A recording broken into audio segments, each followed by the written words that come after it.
তাই আল্লাহর নবী 1500 বছর আগে যে কথাগুলো বলে গিয়েছেন, এই 4টি কথা বলে গিয়েছেন যে আমার উম্মতের মধ্যে অচিনে 4টি মুসিবত নেমে আসবে, 4টি মুসিবত তাদের কাছে আসতে থাকবে, 4টি ফিতনা তাদের কাছে আসতে থাকবে। বলুন আমাদের মাঝখানে এই ফিতনাগুলো আসতেছে কিনা, সেই জামানায় আমরা পড়ে গিয়েছি কিনা মুসলমান? তো তাই আল্লাহর নবী বলেছেন যে শেষ জামানার মধ্যে শুধু নামে ইসলাম থাকবে, কামে কোনো ইসলাম থাকবে না। তাই আল্লাহর নবী বলেছেন লা ইয়াবকা মিনাল ইসলামি ইল্লা রাসমুহু। আজকে শুধু নামে ইসলাম, ইসলামের কোনো নীতি আদর্শ মুসলমানের কাছে নাই। যদি ইসলামের নীতি আদর্শ মুসলমানের কাছে থাকতো, এই গরু খাওয়া মুসলমানরা কখনো ইসলামের নীতিকে ছেড়ে দিয়ে ইহুদি খ্রিস্টানদের নীতি আদর্শ তাদের মধ্যে গঠন করে নিত না। লা ইয়াবকা মিনাল ইসলামি ইল্লা রাসমুহু। শুধু নামে ইসলাম রয়েছে, কাজে কর্মে ইসলাম নাই। যদি ইসলাম আমাদের মাঝখানে থাকতো, যদি ইসলামের নীতি আদর্শ আমরা মানতাম, তাহলে হাদিস শরীফের মধ্যে আল্লাহর নবী বলে গিয়েছেন, হে যুবকেরা, তোমরা গিরার নিচে জামা কাপড় পরো না, গিরার নিচে প্যান্ট পরো না, গিরার নিচে লুঙ্গি পরো না, পায়জামা পরো না।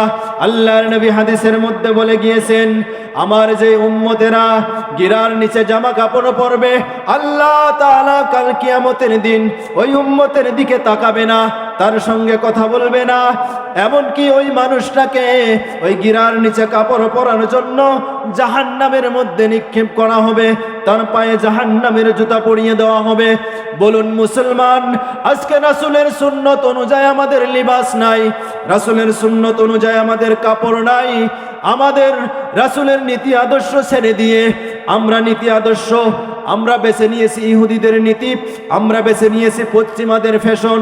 আজকে মুসলমান লা ইয়াবকা মিনাল ইসলামি ইল্লা রাসমুহু, শুধু মুসলমান নামেই রয়েছে, কামে কোনো আমাদের ইসলাম নেই। যদি থাকতো, মুসলমান গিরার নিচে কাপড় পরতো না, মুসলমান নবীর সুন্নত অনুসরণ করে চলতো, মুসলমান নবীর সুন্নত নিয়ে জীবনের মধ্যে জামা কাপড় পরতো, চলাফেরা করত। কিন্তু মুসলমান রাসূলের আদর্শকে ছেড়ে দিয়ে, নবীর সুন্নতকে ছেড়ে দিয়ে আজকে মুসলমান ক্রিকেট খেলোয়াড়দের অনুসরণ করে চুল কাটতেছে। মেসি ক্রিকেট খেলোয়াড়, যেগুলো ক্রিকেট খেলোয়াড় আছে, তাদের অনুসরণ করে চুল কাটতেছে। নায়ক নায়িকাদের অনুসরণ করে তারা ফ্যাশন করে চলতেছে, কাপড় পরতেছে। তাই আল্লাহর নবী বলে গিয়েছেন, লা ইয়াবকা মিনাল ইসলামি ইল্লা রাসমুহু, শুধু নামে ইসলাম থাকবে, কামে ইসলাম থাকবে না। যদি ইসলামী নীতি আদর্শ মুসলমানের কাছে থাকতো, যদি মুসলমান ইসলামের নীতি আদর্শকে মেনে নিত, তাহলে মুসলমান যেইভাবে ইসলামের নীতি আদর্শ অনুযায়ী বিবাহ শাদী হওয়ার কথা সেইভাবে হতো। হাদিস শরীফের মধ্যে এসেছে, তুনকাহুল মারআতু লিআরবাঈ, 4টা জিনিস দেখে একটা মেয়েকে বিবাহ করতে হবে। আল্লাহর নবী হাদিসের মধ্যে বলেছেন যে একটা মেয়ে যখন দেখতে যাবে, 4টা বিষয় দেখে ওই মেয়েটাকে বিবাহ করাবে। 1 নাম্বার হলো লিমালিহা, ওই মেয়েটার অর্থ দেখবে, সম্পদ দেখবে। আল্লাহর নবী 2 নম্বর বলছে ওয়ালি হাসাবিহা, ওই মেয়েটার বংশধরকে দেখবে, তার বংশ দিনদার কিনা, নামাজি কিনা, এই বংশটা দেখতে হবে। আল্লাহর নবী 3 নম্বর বলছে ওয়ালি জামালিহা, ওই মেয়েটার সৌন্দর্যতা দেখবে। আল্লাহর নবী 4 নম্বর বলছে ওয়ালি দীনিহা, মেয়েটার দিনদারিতা দেখবে। আজকে মুসলমান এই 4টা জিনিস বিবাহ শাদীর মধ্যে দেখার কথা, কিন্তু এই 4টা জিনিসকে দেখে না। ও টাইম শেষ, তো আমি এটা বলে শেষ করে দিচ্ছি। তো 4টা জিনিসকে দেখে আল্লাহর রাসূল বিবাহ করাতে বলছে। যদি এই 4টার মধ্যে 3টা নাও পাওয়া যায়, যদি মেয়েটার কাছে দিনদারিতা পাওয়া যায়, ওয়ালি দীনিহা, যদি মেয়েটা দিনদার হয়, ধর্মিকা হয়, তাহলে ওই মেয়ের সঙ্গে আপনার ছেলেকে বিবাহ করিয়ে দিন। আর মেয়েকে বিবাহ দেওয়ার ক্ষেত্রেও ওই ছেলেটার মধ্যে যদি দিনদারিতা থাকে, ছেলেটা যদি ধার্মিক হয়, তার সঙ্গে বিবাহ দিয়ে দিন। কিন্তু মুসলমান আজকে বিবাহ দিতে গিয়ে ছেলের ক্ষেত্রে দেখে ছেলেটার কত টাকা রয়েছে, কয়টা বাড়ি আছে, কয়টা গাড়ি আছে, এইটা দেখে অনেক মুসলমান, তোমাদের কাছে ইসলামের নীতি আদর্শ নেই। একটা মুসলমান যুবক 25 বছর 30 বছর বয়সের মধ্যে পড়াশোনাতে তার জীবনটা কেটে যায়, ওই সময়ের মধ্যে সে কি ধন দৌলত অর্জন করবে? ওই সময়ের মধ্যে তো তার যা থাকবে ধন সম্পত্তি সব তার বাবার থাকবে, বাবারগুলো তো তার নয়। তাই যে মানুষগুলো বাবার ধন সম্পত্তি দেখে ছেলেকে মেয়েকে বিবাহ দিতে চায় তারা হলো আসলেই বোকা। যেই ছেলেটা নিজের পরিচয় দিয়ে চলাফেরা করতে পারে, নিজের পরিচয় দিয়ে চলতে পারে, ওই ছেলের সঙ্গে যদি কেউ মেয়েকে বিবাহ দেয় তাহলে যেন একটা সাহেবজাদার সঙ্গে বিবাহ দিল, কোনো একটা দিনদার পুরুষের সঙ্গে যদি কেউ মেয়েকে বিবাহ দিয়ে দেয় তাহলে সে যেন একটা উত্তম পুরুষের হাতে তার মেয়েকে তুলে দিল। কিন্তু মুসলমান নামে ইসলাম রয়েছে, কামেই নাই। যদি এইগুলো মুসলমান দেখতো তাহলে আজকাল যুবকেরা এই টাকা পয়সা উপার্জন করতে গিয়ে, টাকা পয়সার পিছনে ছুটতে গিয়ে বয়স অনেক হয়ে যায়। অনেক বয়স যখন হয়ে যায়, ঘর বাড়ি করতে গিয়ে, বিল্ডিং করতে গিয়ে যখন অনেক বয়স হয়ে যায়, তারা কি করে? অনেক বয়স হওয়ার দরুনে তারা জিনা ব্যভিচারে লিপ্ত হয়ে যায়। সমাজের মধ্যে জিনা বেড়ে যায়, ব্যভিচার বেড়ে যায়। আজকে মুসলমান হাদিসকে ফলো না করার জন্য, ইসলামের নীতি আদর্শ ফলো না করে চলার জন্য সমাজের মধ্যে জিনা বেড়ে যাচ্ছে।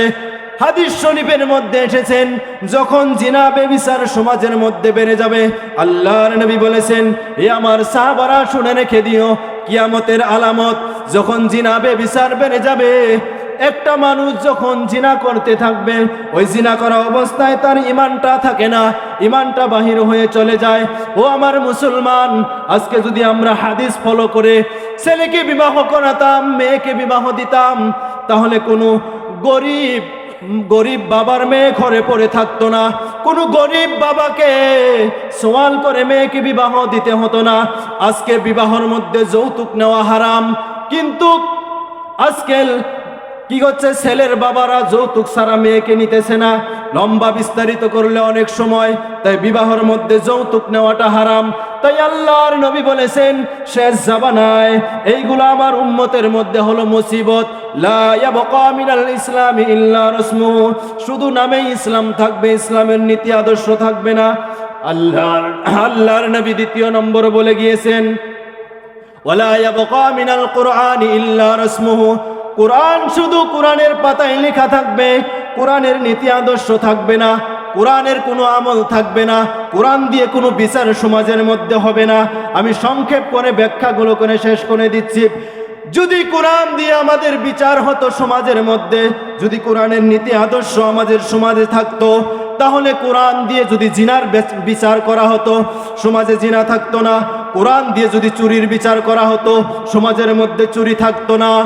ও আমার মুসলমান, যদি কোরআনের আদর্শকে আমি আপনি মেনে চলতাম, দুনিয়া এবং আখিরাতে আমরা কামিয়াবি হতাম।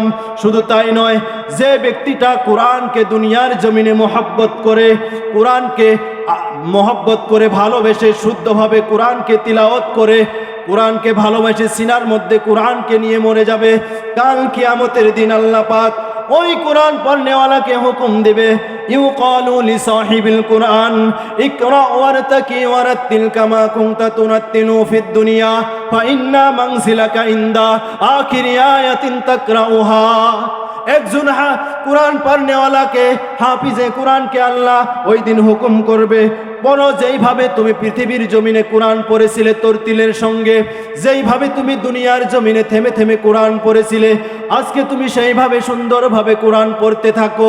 একজন কোরআন হাফিজ, কোরআন পড়নেওয়ালা বান্দা ওই দিন জান্নাতের মধ্যে সেইভাবে কোরআন পড়তে থাকবে, পড়তে পড়তে যেখানে গিয়ে থামবে ওইখানেই তার স্থান হবে। আজকে মুসলমান সেই কোরআনের শিক্ষা ছেড়ে দিয়ে, ছেলে মেয়েকে কোরআনের শিক্ষা দেওয়া ছেড়ে দিয়ে, ছেলে মেয়েকে অ লেভেল এ লেভেলে পড়াচ্ছে, ইংরাজি শিক্ষা দিচ্ছে। বলুন তো দেখি, এই কোনো শিক্ষা, কোনো ইংরাজি শিক্ষা, কোনো অ লেভেলের সাবজেক্ট জান্নাতের মধ্যে পড়তে দেওয়া হবে? কোনো সাবজেক্ট আপনাকে সুপারিশ করে জান্নাতে দেবে না। কিন্তু কোরআনুল কারীম সুপারিশ করে সেই দিন কোরআনের সঙ্গে মোহাব্বত করনেওয়ালা বান্দাকে জান্নাতে দিয়ে দেবে। এইগুলো বিস্তারিত বলতে গেলে অনেক সময়, তাই আমি বলবো কোরআনের সঙ্গে মোহাব্বত করে যা।